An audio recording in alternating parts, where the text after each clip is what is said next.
तो नमस्कार दोस्तों, आज यूपीएल लिमिटेड ने अपने Q4 के रिजल्ट्स को पब्लिश कर दिया है और आज की इस वीडियो में हम इन रिजल्ट्स को एनालाइज करेंगे कि कंपनी के रिजल्ट्स कैसे आए हैं। उसके साथ साथ हम कंपनी की वैल्यूएशन भी करेंगे कि आज की डेट में क्या हमें अपना पैसा इस कंपनी में इन्वेस्ट करना चाहिए या नहीं, और साथ साथ उन लोगों के लिए बात करेंगे जो ऑलरेडी इस कंपनी में अपना पैसा इन्वेस्ट कर चुके हैं, तो क्या उन्हें इन्वेस्टेड रहना चाहिए या फिर अपना पैसा इस कंपनी में से निकाल लेना चाहिए। तो सबसे पहले बात करते हैं कंपनी के रिजल्ट्स की। और इस क्वार्टर में कंपनी के रिवेन्यू आए हैं 16,569 करोड़ रुपए, जबकि पिछले क्वार्टर में 16,679 करोड़ थे और पिछले साल के मार्च 2022 के क्वार्टर में कंपनी का रेवेन्यू 15,861 करोड़ थे।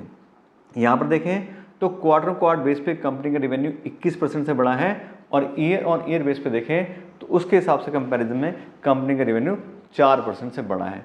और यहाँ पे अगर देखें तो रिवेन्यू के अलावा बाकी सारे ही पैरामीटर पे यहाँ पे हमें डिक्लाइन देखने को मिल रहा है।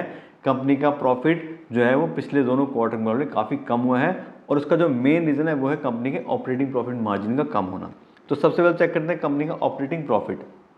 इस क्वार्टर में कंपनी का ऑपरेटिंग प्रॉफिट आया है 2722 करोड़ रुपए का, जबकि पिछले क्वार्टर में 2884 करोड़ था और पिछले साल के मार्च 2022 के क्वार्टर में कंपनी का ऑपरेटिंग प्रॉफिट 3380 करोड़ था। यहाँ पे देखें तो क्वार्टर बेस पे कंपनी का ऑपरेटिंग प्रॉफिट 6% से कम हुआ है, लेकिन ईयर ऑन ईयर बेस देखें तो 19% गिरावट कंपनी के ऑपरेटिंग प्रॉफिट में आई है। और अब हम बात करें कंपनी के ऑपरेटिंग प्रॉफिट गिरने के मेन रीजन की, तो वह है कंपनी का ऑपरेटिंग प्रॉफिट मार्जिन कम होना।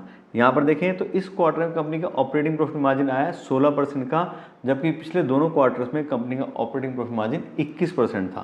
तो यहाँ पर देखें तो 5% पॉइंट से कम हो गया है कंपनी का ऑपरेटिंग प्रॉफिट मार्जिन। ये गलती से 4% प्रिंट हो गया है, लेकिन एक्चुअली देखें तो 5% से कंपनी का ऑपरेटिंग प्रॉफिट मार्जिन कम हो गया है।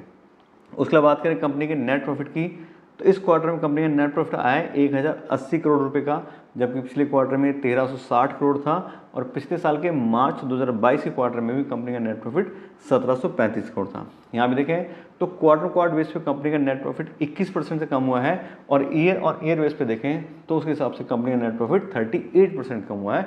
तो कंपनी के नेट प्रॉफिट में काफ़ी ज़्यादा गिरावट आई है पिछले दोनों क्वार्टर्स के मुकाबले।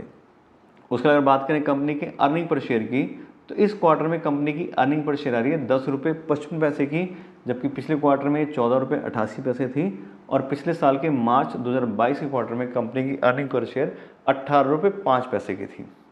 यहाँ देखें तो क्वार्टर बेस पे कंपनी की अर्निंग पर शेयर 27% से कम हुई है और ईयर ऑन ईयर बेस पे चेक करें तो उसमें 42% गिरावट कंपनी की अर्निंग पर शेयर में आई है।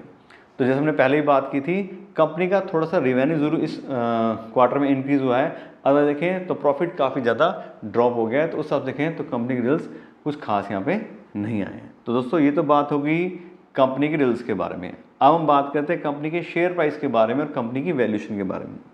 और आज की डेट में कंपनी का शेयर प्राइस चल रहा है 715 रुपये पर शेयर का, और कंपनी का जो प्राइस बाय अर्निंग रेशियो यानी कि जिस हिसाब से कंपनी पैसा कमाती है जिसका प्राइस है वो आ रहा है 15 का। और आपको बता दें 15 की जो प्राइस बाय अर्निंग रेशियो है काफ़ी लो रेंज में आती है।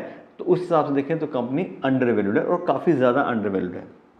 साथ साथ इस कंपनी को हमने डिस्काउंटेड कैश फ्लो एनालिसिस हिसाब से भी जो है वैल्यू किया है और उस हिसाब से हमने देखा है तो कंपनी उस हिसाब से भी काफ़ी अंडर वैल्यूएशन में है और कंपनी अपनी फेयर वैल्यू के 25% में अवेलेबल है। यानी कि जो एक्चुअली जितना पैसा कंपनी कमाती है फ्री कैश फ्लो उसके हिसाब से आज की डेट में बहुत ज़्यादा लो प्राइस कंपनी का शेयर प्राइस चल रहा है और एक तरीके से 100 रुपये की चीज़ हमें 25 रुपये मिल रही है।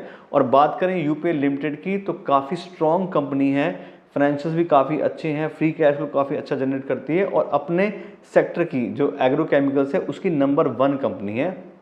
तो उस हिसाब से देखें तो काफ़ी अच्छी कंपनी हमें जो वो अंडर वैल्यूएशन मिल रही है। हाँ, इस क्वार्टर में प्रॉफिट जरूर कम हुआ है, लेकिन फिर भी देखें तो थोड़ा बहुत ड्रॉप जरूर प्रॉफिट में आया, लेकिन फिर भी हमें एक अच्छी कंपनी काफ़ी सस्ते दाम में मिल रही है। तो काफ़ी अच्छा समय है अगर हम अपना पैसा इस कंपनी में इन्वेस्ट करना चाह रहे हैं, लेकिन सिर्फ क्वार्टरली रिजल्ट्स के बेस पे नहीं, बाकी और सारे पैरामीटर्स चेक करके बिल्कुल हम एक इसमें इन्वेस्टमेंट के लिए इसको एक शॉर्टलिस्ट कर सकते हैं। दूसरा, जिन लोगों ने ऑलरेडी अपना पैसा इन्वेस्ट किया हुआ है तो आप देखें तो अभी जरूर प्रॉफिट्स का ड्रॉप हुआ है, लेकिन बाकी और सारी चीज़ें चेक करके आपने कितना पैसा इन्वेस्ट किया है उस हिसाब से अगर चाहें तो थोड़ी बहुत रीबैलेंसिंग कर सकते हैं। लेकिन प्राइस देखें तो काफ़ी डाउन चल रहा है। अब आपने किस प्राइस पे इन्वेस्ट किया है उसको भी ध्यान रखिएगा अगर आप कुछ इसमें सेल करना चाह रहे हैं। तो इस तरह से यूपीएल के रिजल्ट्स के बारे में आपको डिटेल नॉलेज दे दी है। आशा करते हैं आपको वीडियो अच्छी लगी होगी। अगर आपको ये वीडियो अच्छी लगी हो तो उसको लाइक और शेयर ज़रूर कीजिएगा और साथ साथ मेरे चैनल को भी सब्सक्राइब कर लीजिएगा। Thank you so much.